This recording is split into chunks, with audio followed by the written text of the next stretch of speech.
Kuna meie aeg on, nagu mis me kokku leppisime, selleks koosolekuks on täis ja elu näitab, mis sellest arutelust saab või mis selle tulemused konkreetselt erakonna vaimsele kujunemisel on. Nii nagu ikka olen mina loomulikult see, kes istub keskel ja keda siis alati saab kokkuvõttes kolti, sellega ma olen harjunud. Ei loeta meid enam korralikuks rahvuslaseks, rahvuslikul selles ei ole.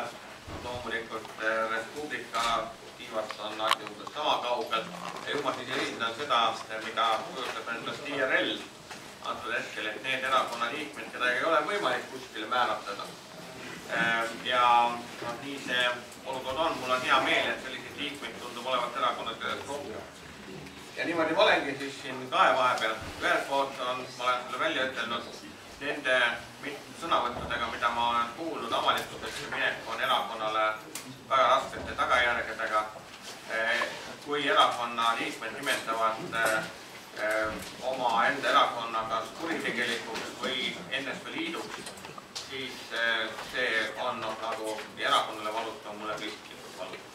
Kuid samas, kuulates seda tooni, mida siin oli, meenus mulle, ma vabandan väga ikka kohati EKP suurepärane 1950. Aasta foorum.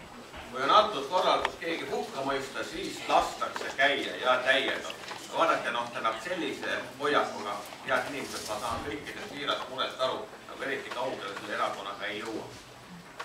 Ma ütlen seda väga-väga tõsiselt. Ma olen selliseid asju ka näinud, sest selle kriiside nimekirja, mis siin oli praegu, ma võiksin oma poliitilise kogemusega pikendada nagu õige pikalt kaasa, kui hakata lugema, mida ma kõrvalt sain jälgida Respublika sisemisi kriise.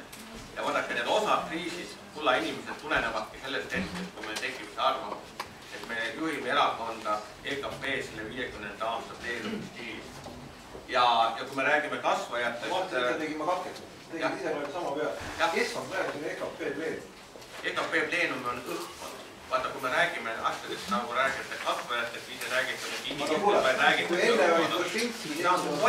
Juhan, tohib, kas ma ütlen oma mõtted? Ei, ma ütlen oma mõtted, nii nagu mina seda tunnen. Ja mul on täpselt samasugune arvamus tunda nii, nagu on sinul ja kellelgi teisel. Ma lõpetan vähemalt seda. Ja ega ma selle tõttu lihtsalt ütlen, et erakonnas ei ole võimalik kehtestada ka seda, et keegi avalikkuses ei torma käskudega, kas nendest elus kukuvad läbi. Ma olen selle poolt täielikult, et seda teha. Tihtipeale ka nendes sõnavõttudes tõesti klobiti inimesi tsitaatide eest ja üldse mitte eest, mida on teised öelnud. Ma ei ole kuulnud andnud ühtegi sellist asja. Ma ei ole kuulnud Mart Nutilt ühtegi sellist asja. Ma ei ole kuulnud siin mitmetelt teistelt ja paljudel inimestel on need väljendid tõesti valesti. Võtame väga konkreetselt minu pärast kas või aukohtus, et mina ausalt öeldes sellist asja, et me oleme kõik kurjategijad ja saadused ikka võtvad selle koha pealt, ma tahaks küll aukohtust nagu otsust saada. Ja need on asjad, mis mul on täiesti ja selgelt vastu võetamatud. Kui panna nagu öeldakse laia lauaga ja ühendada kõik see ühte punti, seda ma nimetan EKP foorumit. Selleks foorumit. Seda ma nimetan. Ja see ei ole mitte inimene, see on nähtus. Ühes või teises poole.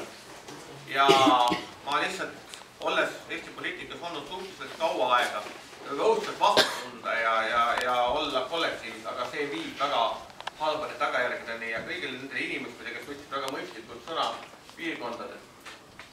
Ja kus oli tegelikult seda tõsist muret, mis me kõigil on tugevalt tunda. See paneb meile nagu veel rohkem võttu. Minu ettepanek on see tõesti need, kes me nüüd siin oleme. Et siiamaani ärge ütelge, et seda rikutakse.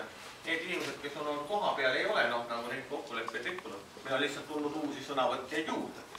Tegelikult. Vaatame Tõnis, mina isiklikult ütlen erakonna esimene vaadates tänast, mida ma põgusalt nägin, Indrek Raudse ja Tõnis Lukase dispuuti ei arva, et see artikkel kuidagi viisi erakonda kahjustas või midagi muud. See konkreetne artikkel. Võib-olla teised on, minu arvamus pole lihtsalt jumala oma. Aga nagu nii ta on. Kui vaatame seda, kus kohalt midagi tuleb, siis tulebki täpselt vaadata, mida tuleb. Lepime siin kokku, et siit ruumist ei hakata jälle minema välja ja hakata seda asja avaldama, eriti seda jumala eest, mis siin praegu hetkel on räägitud. Teeme selle kokkuleppe, kes tahab, tõuseb püsti ja jalutab praegu välja või peab hääletada. Aga ma arvan, et kõik on sellega nõus ja päriselt.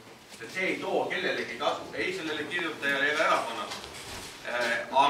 Aga jälle jätame selle arutelu siis siia ruumi, paluks need isiklikud solvumised ja minu meelest üle igasuguste piiride läinud väljendid siin kellegi isiklikust seksuaalsest või muust minevikust, tuleb arutada inimlikult omavahel läbi ja siis minna välja ja arutame seda, mis erakonnast edasi saab. Seda, mis on meil tulevikku või kui palju me oma erakonna tulevikus tegelikult tahame näha. Sest see on ainukene viis, kuidas tegelikult edasi on. Ja mingeid muid viisi, ma kinnitan teile, ei ole olemas. Aitäh!